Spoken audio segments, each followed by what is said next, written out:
Saya mau mengatakan kepada saudara-saudara, ketika kita mendapatkan kesempatan atau kita pergi untuk mencari kesempatan, saudara, Tuhan ternyata memang sudah ada di depan mata kita. Tuhan sudah siapkan sesuatu yang luar biasa. Jadi avoid atau hindari kalimat-kalimat hadirilah, datanglah. Kita yang go and make disciple. Hindari kalimat come and move to my church. Kita yang harus ambil inisiatif, kita yang harus pergi, kita yang harus mengambil langkah pertama. Kita harus yang bergerak, saudara-saudara, bukan menunggu. Ada seorang penginjil yang sangat terkenal, yang pernah saya dengar khotbahnya ialah, kalau orang Kristen setiap minggu datang ke gereja, ada hari Senin doa puasa, hari Selasa kaum wanita, hari Rabu kaum pria, semua datang. Setiap hari datang ke gereja, tidak pernah pergi mengunjungi orang yang belum kenal Tuhan. Kapan mau memenangkan jiwa baru? Sebab yang datang di kaum wanita ya itu saja. Yang datang di kaum pria ya itu saja. Kenapa Anda tidak menggunakan waktu yang ada untuk pergi, menciptakan kesempatan untuk berjumpa dengan orang yang belum kenal Tuhan? Yesus pergi. Dia pergi ke Samaria. Dia pergi untuk menjumpai hanya seorang wanita. Pergi ke Gadara, ketemu dengan orang yang kerasukan setan. Dia pergi ke tempat-tempat di mana dia akan berjumpa dengan orang yang ingin dibebaskan, ingin dimenangkan. Buatlah kesempatan, carilah kesempatan, produksi kesempatan. Jangan menunggu. Amin. Yang kedua, saya suka pedomannya, saudara-saudara. Tetapi aku akan tinggal di Efesus sampai hari raya Pentakosta, sebab di sini satu, banyak kesempatan bagiku untuk mengerjakan pekerjaan yang besar. Think big. Seorang pemimpin adalah big thinker. Seorang pemimpin adalah seorang yang bermimpi besar. Berpikir yang besar. Jangan ecek-ecek. Jangan kecil-kecil asal-asalan. Oh, saya tanya, visimu apa nanti kalau saudara tamat dari SPPT, saudara masuk dalam pelayanan, visinya apa? Saya akan membangun kamar mandi yang bagus, Pak. Bangun kamar mandi tidak perlu Tuhan, saudara. Mengerti maksud saya? Tidak perlu melibatkan malaikat dan kuasa mujizat. Saudara bisa bikin kamar mandi sendiri. Visimu adalah visi yang besar. Ketika engkau menyadari untuk melakukannya, engkau perlu pertolongan Tuhan yang maha besar. Kalau visimu kecil-kecil, saudara-saudara nanti akan menyesal bahwa Tuhan yang maha besar bisa melakukan pekerjaan yang besar. Rasul Paulus tidak menyangka bahwa Efesus yang waktu itu memang sangat strategis. Efesus itu mirip seperti Singapura sekarang. Itu kota yang menghubungkan Eropa dengan Asia dan sebagainya. Di situ menjadi pusat perdagangan, jalur lalu lintas yang bagus, plus pusat penyembahan yang luar biasa. Rasul Paulus tahu ini kota besar, punya dampak yang besar. Itulah sebabnya kalau engkau ditempatkan atau diposisikan oleh Tuhan di tempat yang strategis, tempat yang besar, berpikirlah yang besar.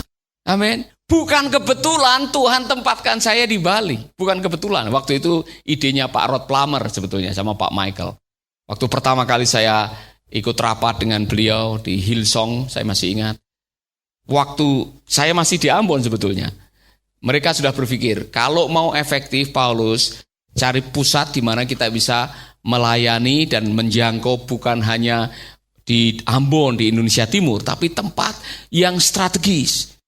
Nah, kemudian kerusuhan terjadi dan dia ingatkan, ingat Paulus kita pernah ngomong dulu, pindah ke Bali. Dan akhirnya dia pindahkan saya ke Bali. Dia tolong. Saudara, ternyata di Bali Tuhan punya rencana yang luar biasa. Ya kan?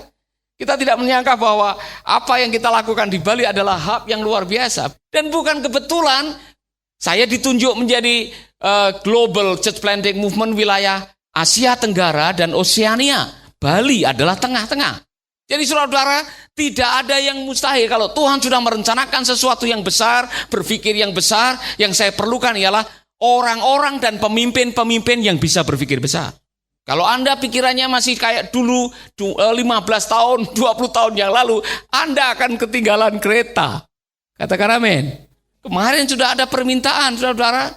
Ada beberapa tempat yang mau satu orang aja pengen buka 3 radio. Mau bikin beberapa tempat pelayanan. Bahkan mau bikin jenis pelayanan yang baru. Saya perlu orang-orang yang punya hati yang besar untuk Papua. Kan ini bisa seluruh Papua kita menjadi berkat buat mereka. Amin.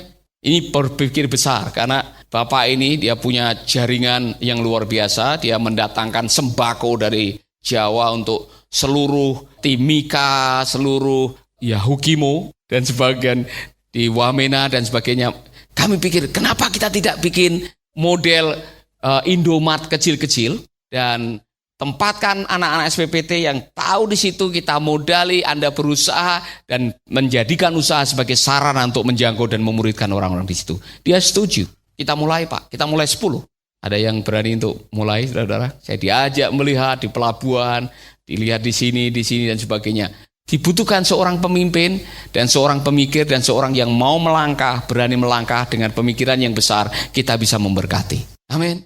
Think big. Seorang pemimpin adalah seorang pemikir besar. Dan itu harus dimulai dari akhirnya. Makanya Stephen Covey selalu mengatakan, always begin with the end in mind. Saudara harus mulai berpikir, nanti akhirnya kita mau seperti apa. 5 tahun yang akan datang kalian ada di mana dan bikin apa. Mulai berpikir dari sekarang. Ya kan? Jangan kue sera-sera, what will be. Apa yang terjadi, terjadilah. Bapak Paulus, saya mengalir saja dengan kuasa Roh Kudus. Artinya kamu tidak punya visi. Sok rohani, mengalir saja dengan Roh Kudus. Roh Kudus itu bisa memberitahukan apa yang akan terjadi 5 tahun yang akan datang. Katakan amin. Jangan mengalir saja. Saya mengalir saja, Pak. Apa maksudnya mengalir? Anda tidak punya visi, Anda tidak punya tujuan, Anda tidak punya goal, Anda tidak punya target. Hidup ini sementara, singkat. Anda harus mulai berpikir yang besar. Think big. Always begin with the end in mind. Amin. Always begin with the end in mind. Pak Ian Zerna sudah kasih warning ke saya. Pak Paulus, ini tempat terlalu kecil. Wah, sudah bahaya itu, saudara. Kalau Pak Ian Zerna sudah ngomong seperti itu, udah bahaya.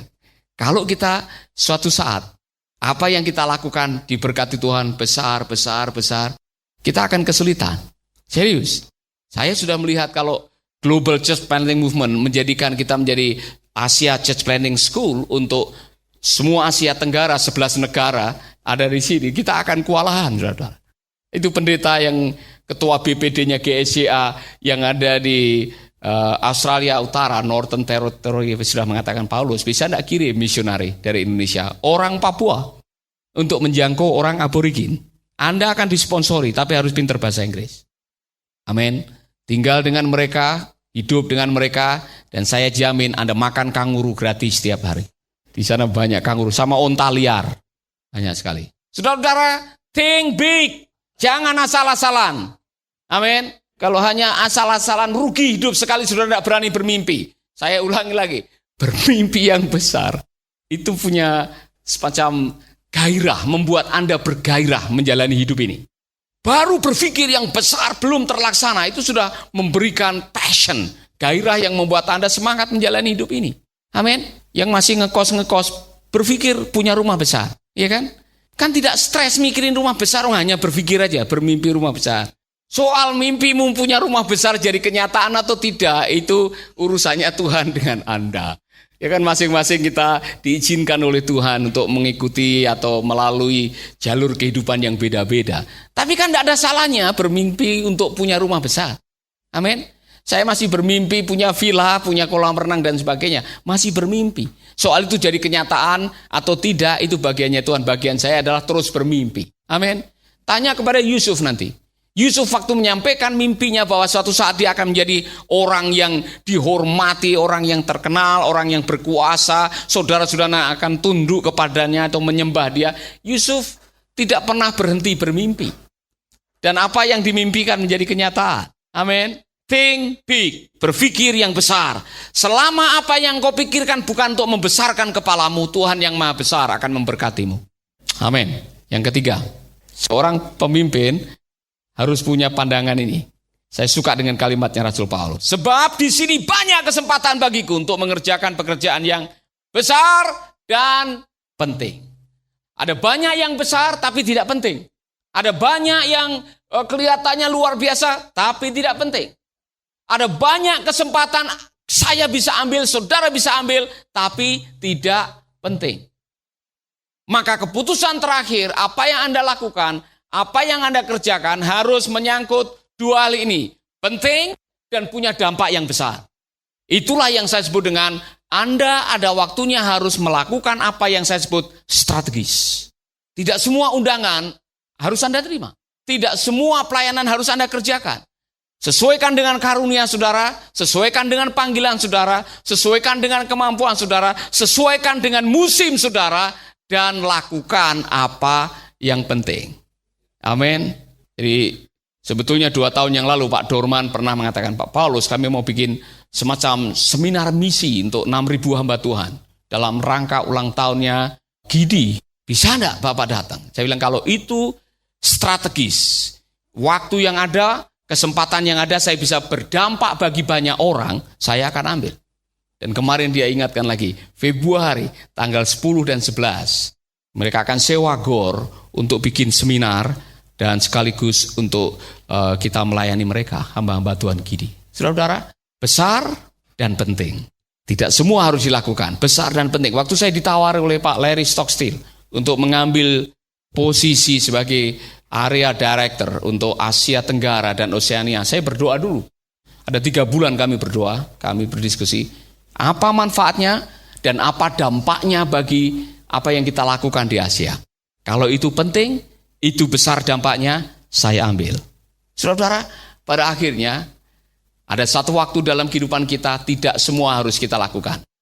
Ada waktu dalam kehidupan kita harus menentukan mana yang penting, mana yang produktif, mana yang masih bisa dinikmati hasilnya, waktu kita masuk di dalam kekekalan. Kemarin kami dengan Ibu diskusi, karena kesempatan begitu banyak. Tapi dari sekian peluang-peluang kesempatan, apa yang mau kita lakukan, yang punya dampak generasi, kita ambil pelayanan panti. Kita akan bangun panti yang ada di Wamena. Kita akan bangun 1 di Timika. Saudara-saudara, dan 2 ini akan menjadi tempat yang saya yakin sesuatu yang sangat penting. Nah, yang dibutuhkan adalah saudara-saudara yang punya hati untuk melayani mereka. Amin. Oke, saudara-saudara, jadi yang sangat penting menjadi core value untuk seorang pemimpin yang mau dipakai Tuhan adalah mencari kesempatan, berpikir yang besar, cari apa yang penting, dan yang terakhir, jangan takut tantangan. Rasul Paulus mengatakan, sekalipun ada banyak penentang, Anda akan banyak tantangan. Apapun yang Anda kerjakan atas nama Tuhan untuk kemuliaan nama Tuhan, selalu ada oknum yang tidak suka, dan oknumnya sama dari dulu sampai sekarang. Namanya iblis. Iblis itu selalu sama di mana-mana. Dia selalu menentang apa yang baik, apa yang mulia, apa yang sedap didengar, apa yang memuliakan nama Tuhan, selalu dapat tantangan. Waspadai kalau apa yang Anda lakukan enak-enak, tenang-tenang, nyaman-nyaman, tidak ada tantangan. Jangan-jangan Anda salah melakukan sesuatu. Amin. Haleluya. Saya baru datang landing di Papua aja sudah ada yang mempermasalahkan. Saya bilang, di mana saya ada, di situ pasti ada masalah. Dengar baik-baik. Karena saya ingin melakukan sesuatu yang besar buat kemuliaan nama Tuhan. Ada 1-2, tapi saya tidak anggap masalah. Saudara. Buat mereka masalah, buat saya itu makanan hari-hari. Jadi kalau Anda mempermasalahkan kehadiran saya, Anda salah. Saya datang ke sana bukan kehendak saya. Bos saya yang nyuruh, namanya Tuhan Yesus Kristus. Dengar baik-baik. Amin. Haleluya. Saya suka dengan tantangan, saudara. Dari kecil saya sudah bisa dapat tantangan. Anda yang takut menghadapi tantangan, Anda tidak akan berkembang. Dengar baik-baik. Hidup di dunia ini selalu ada tantangan, dan melakukan pelayanan selalu ada tantangan. Anda harus bisa menaklukkan tantangan. Bangun pagi, ngepel, itu tantangan bagi sebagian orang. Ya kan? Hidup jujur, tahan cinta, itu tantangan. Anda harus melakukannya. Amin. Hei, jangan pernah meremehkan siapa saudara. Jadi saudara percaya bahwa Tuhan bisa pakai saudara, dan tantangan adalah sahabat orang yang mau dipakai oleh Tuhan. Jadi milikilah sikap seperti Rasul Paulus. Dia bilang, sekalipun ada banyak penentang, di dalam bahasa Inggris dibilang begini, a huge door of opportunity for good work has opened up here. There is also a mushrooming opposition. Banyak juga di sana seperti oposisi yang menjamur buat saya. Rasul Paulus itu makanan sehari. Dia bangga sekali. Saya pernah dikebuki berapa kali, karam kapal, mau mati, digigit ular, kelaparan atau puasa terpaksa. Buat dia, segala perkara dapat kutanggung dalam dia. Amin. Makanya sekali lagi, nanti kalau Anda bikin persekutuan di surga, undang dia untuk sharing seminggu sekali. Cari filsafat kehidupannya atau filosofi hidupnya, prinsip hidupnya yang luar biasa. Saudara-saudara, saya pulang dari Papua ini, ada rencana Tuhan yang sangat luar biasa. Papua harus diselamatkan.